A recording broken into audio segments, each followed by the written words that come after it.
Welcome back to the channel, everyone. So over the course of the 2 year that we've been doing this, we get asked quite often two very common questions. Number one is just generally, what gun should I buy as far as an AR-15? So my answer always going to be you should build your own, and we've gone over several times those types of build and what we suggest for those builds, kind of our go-to build, but it's different for everybody depending on mission. The second more common question that we get asked is, hey, do you know anything about these cheaper or budget ARs or AR uppers? And are they any good? So in this video, I'm going to look into, are they any good? So here we go. Let's get into it.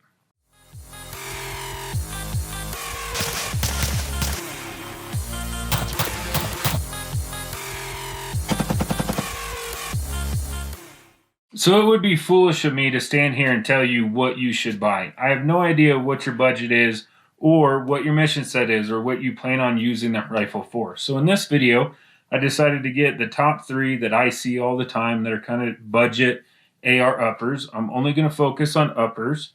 I'm going to get the top three: the Palmetto State Armory, the Creek Arsenal, and then the Radical Firearms that Primary Arms puts on sale quite often. And what I'm going to do, I'm going to go over a couple category. We'll get into that, but I'm going to go over a couple category for all three of them. I'm going to provide you with all the information that I can and let you make an informed decision on which budget AR right for you, if any. So here we go. Now, before we get into I do want to put a couple caveats out there. These aren't my go-to builds, but I have been at a point in my life that this is the only thing that I can afford.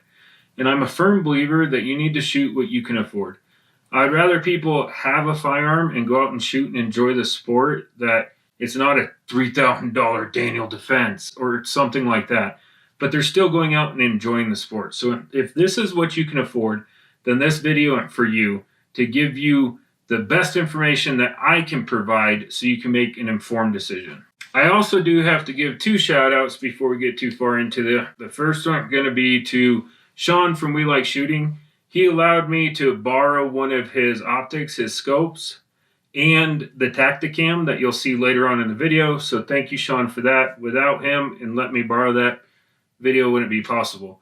Also, what wouldn't have been possible is using some sort of rest that I can try to get as consistent shots for the accuracy test. So huge shout out to Caldwell Tools. They're the one that gave me the hydro sled in order to have a stable platform to put this on and do the testing. So thank you, We Like Shooting and Caldwell Tools. Appreciate it. So the five category we're going to be going over for that test is price, of course. That's the most important in this test. The weight, the fit and finish, the accuracy, and then do pros and cons. So those are the five categories that we're going to get into. So let's get the upper on the bench and start talking about them, and let's start with price. So here our first look at the three upper. Let's go over the price and just the overall of the uppers, and then we'll get into weighing them. So first off, here's the Creek Arsenal. Now I do know that they do make a rear charging upper, but this is the side charging. At the time of filming this was $220 on their website, and that includes the bolt carrying group. So by far, that's going to be the cheapest on the bench today is the Creek Arsenal. This is chambered in 5.56, 16-inch barrel, and a 15-inch handguard. Moving down the line, here we have the Palmetto State Armory. This is just the cheapest one that I could find. I typed in AR upper, sorted by price, the cheapest one that they had, chambered in 5.56. It's a 13.5-inch handguard, I think. I couldn't find the 15 to make it fair on the weight, but this was $199 without bolt carrying group, a charging handle. For the purposes of the test, we're going to say that you can get a charging handle and a bolt carrying group for $100. That's realistic. So where the Creek Arsenal at $225, $230 roughly, this is going to be sitting at $300. Now moving down the line. As a lot of you know, this was painted. I painted this. So that came black originally. This is the Radical Firearm on Primary Arms, and you can routinely find this for $199 without bolt carrying group, without charging handle. At the time of shooting that video, it was normal price at $250. I'm going to count it on $199. They go on sale probably once a month. This is a little bit different than chambered in 223 Wild. It's a stainless barrel, and it has a different twist rate than the other two. The two 5.56s, both of their twist rates are 1 and 7. With the Radical, it is 1 and 8, and again, chambered in 223 Wild instead of 5.56. So just like with Palmetto State, because it doesn't come with a bolt carrying group of charging handle normally for that price, we're going to have to add another $100 to it. So we got $300, $300, and just over $220. So there's our prices. Now that you've been formally introduced to the firearm that we're dealing with, let's get them on the scale and see how heavy they are. All right, so first up on the scale is going to be the Bear Creek Arsenal, and it's weighing in 4 pound, 10.2 ounces. Next, we're going to look at the Radical. This has the bolt carrying group and charging handle in it. It's only fair. 4 pound, 10.2 ounces, so they're the same. Now, to keep this fair and possible, I'm going to remove the bolt carrying group and charging handle from here, put it in the Palmetto State. Why I didn't do that with the Bear Creek Arsenal is because they're kind of proprietary for this upper itself. It's a side charging, so I'm not going to pull that bolt to try to get a different number. So now that we got the bolt and charging handle swapped out, they're probably going to be the lightest. We're in at 4 pounds, 3.7 ounces. So a couple ounces lighter. It definitely feels lighter in person. Now that we got weighing out of the way, let's look at fit and finish. I'm going to start with the Radical only because it has the least amount of issue in my opinion. So overall, it's a good looking upper. The stainless, it does have a different comp on it than just a regular A2 bird cage, so that's nice. But the fit and finish is there. It all lined up pretty well. It wasn't dinged or nicked or anything. I just did a video on how to paint, so I used this one to paint. But overall, nothing jumps out at me as the best thing ever, but also nothing makes me go, what the heck is this? Moving on to the Palmetto State Armory. So the first thing that I noticed that I like about this, and they do have the hole for the QD, and everything fits up pretty nice. There's a little bit of a gap in between the handguard and the upper, but that's to be expected at the price range. Everything looks good from the outside until you take a little bit of a closer look. So this is extremely difficult to get on camera. You're just going to have to trust me on some of it. But if you look down the handguard, you can tell that the gas block is sitting a lot closer to the handguard on one side than it is on the other. And why is that an issue? Because then every time that taps, it hits the side of the handguard.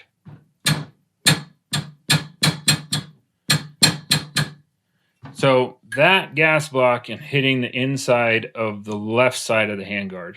Not a huge deal. It can be adjusted, but since this is a fit and finish segment, I got to bring it up. Now, lastly, let's look at the Bear Creek Arsenal. So from a 5-foot view, it actually looks really good. I do like where there's no section of Picatinny here. It doesn't have the kind of recessed in the center Picatinny on top. All that looks good. This upper has 2 QD holes on each side. So one at the front, one at the back. It's the only one to have that. It does have a little bit different type of muzzle device on it. Compensator, flash suppressor, flash hider, whatever you want to call it.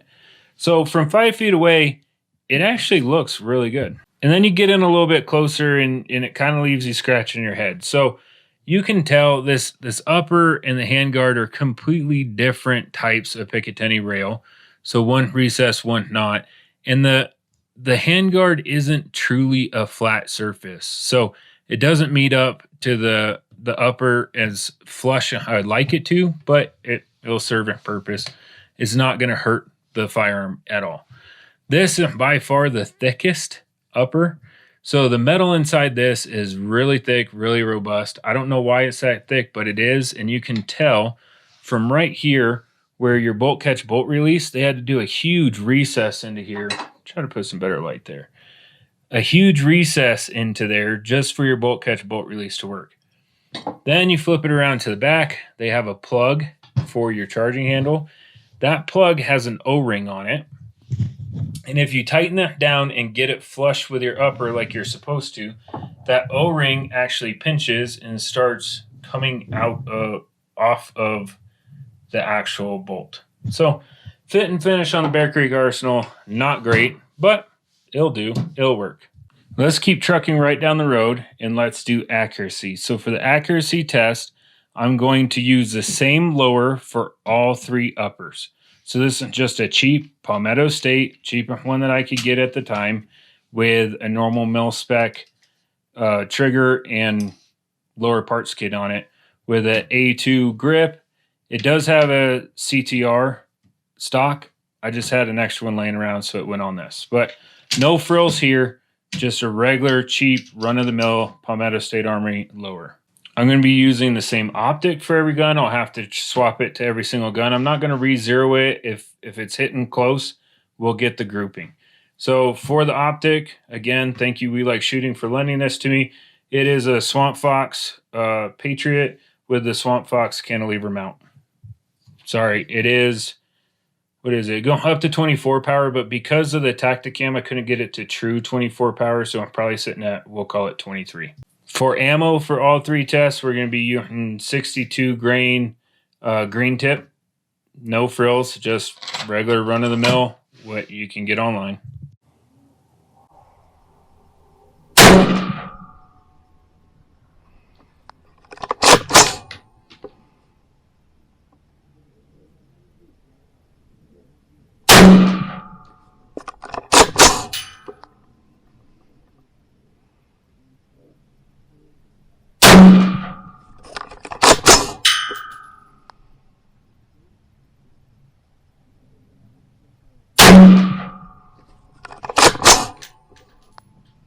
So let's take a look at that closer up. So that went the Radical Firearms, and it actually shot a pretty good group. Don't mind this. This went from zeroing or trying to get on paper with them. So here's our 5-shot spread. As you can see, 2 round and 1 hole right here. So if we get our caliper out, that's our furthest spread right there. And it looks like 1.5 inches. So not too bad. Not too bad. 1.5 inch spread at 100 yards. I mean, you're not the entire upper, $199 for the entire upper, not including bolt carrying group or charging handle. Most people that want sub MOA, you're going to pay more than that just for the barrel itself. So 1.5 inches, actually pretty good and pretty surprising.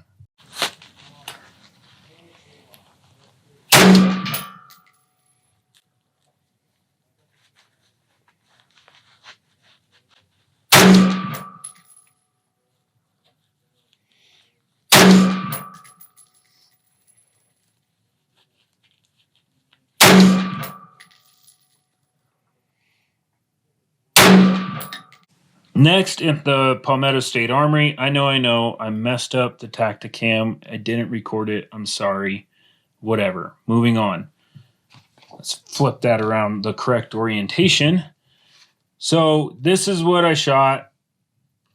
Biggest spread, 2 inches. So 2 inches at 100 yards at the biggest spread. But none of them are super close. I mean, the 3 right there were good, but we had a couple flyers. So definitely wider than the Radical, so by 1/2 inch. Radical beat it on accuracy.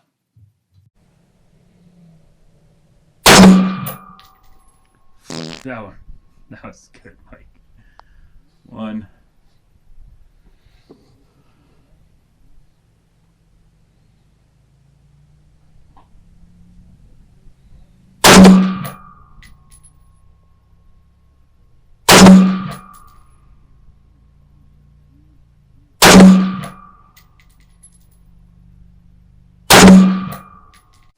Now looking at the Bear Creek Arsenal. So if you watched the Tacticam, I was super excited. I will say this. I zeroed in the optic for the Radical. Then when I'm done shooting the string of 5 for the Radical, I swapped the optic over to the Palmetto State Armory upper and made 0 sight adjustments. Just shot it like it was. Then I swapped it over to the Bear Creek Arsenal upper, and holy cow, was it completely different. Like, I was probably shooting 3 feet above the target, So it took quite a few rounds just to get back on paper. That first round that you saw me hit, I hit right here. And then I was thinking about changing out target, and I said, why? It's dialed in. Let's just keep going. So that's why there's a little bit of a gap between the first round and the rest. But first round, second round, and then I think the last one, the one that dropped like crazy. Don't remember, but here we go. I don't even know if my caliper go that wide. There it is. So it's looked at 3.3. So about 3 1/4 inch spread from the one that dropped. Now, if we say, okay, that one didn't happen, or Joe don't know how to shoot, which I'm sure will be said in the comments, then we'll go between those two, and you're still looking at 1.8. So one and right around 3/4 inch spread between those two. And that concludes the accuracy tests. So they're all three in the most accurate to least accurate at 100 yards, with the most accurate being the Radical with a 1.5 inch spread. The last thing that we're going to do is go over pros and cons for all three, because they all three have both. Starting with the Radical. So pros are number one, a 223 wild barrel for the same price. It has a different muzzle device, which in threaded, if you ever want to go suppressor, I guess that's what that's for. The fit and finish, this one the best out of all three in my humble opinion. I definitely like the way that it looks.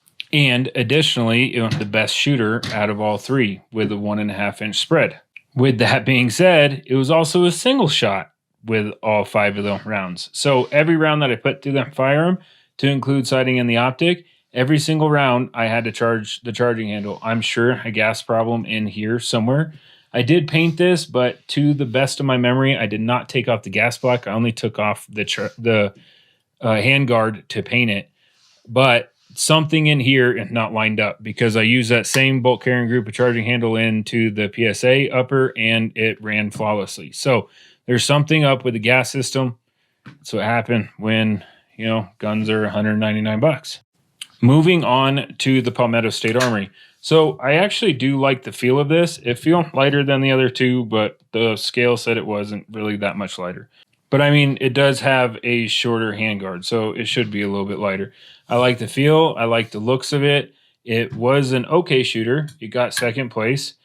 But yeah, those are the pros. It definitely looks good. It costs $199. You really can't go wrong with it.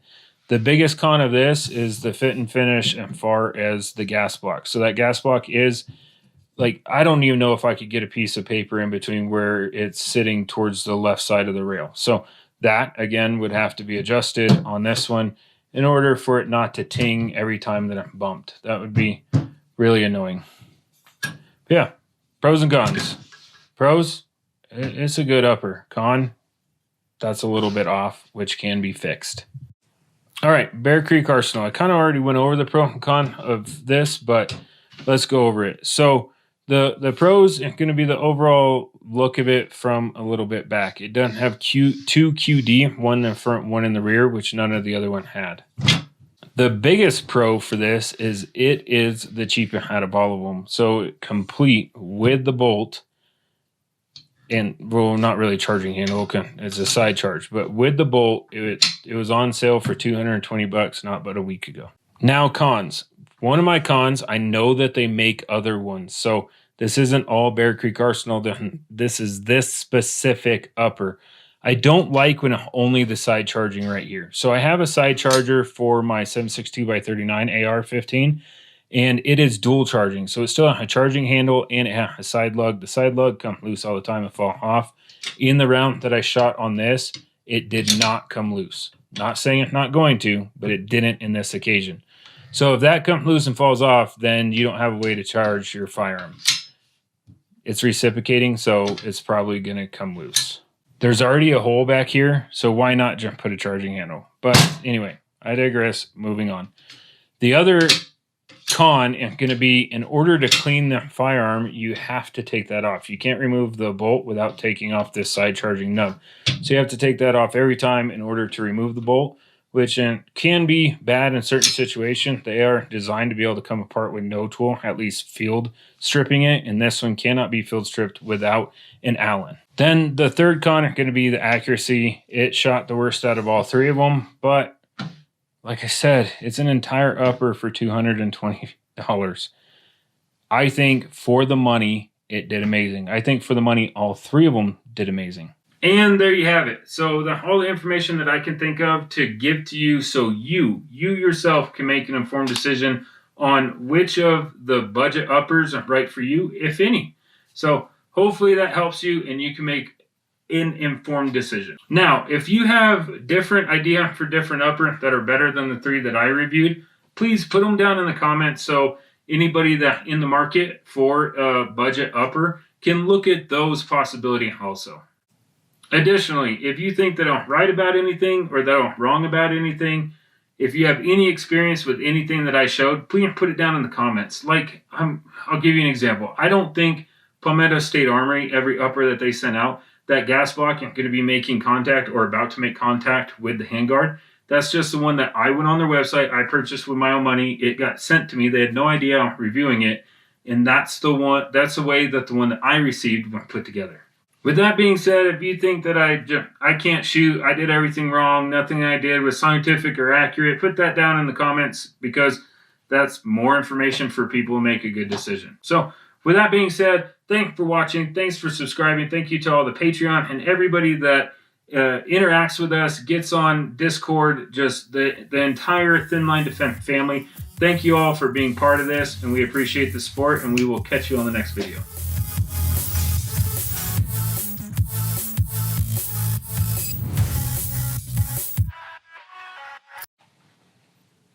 I absolutely hate doing this. All right. 1, 2, 3, 1, 2, 3. Check. We're talking to you. Yeah. Yay. What if I point here, here, here? What can you see in the background?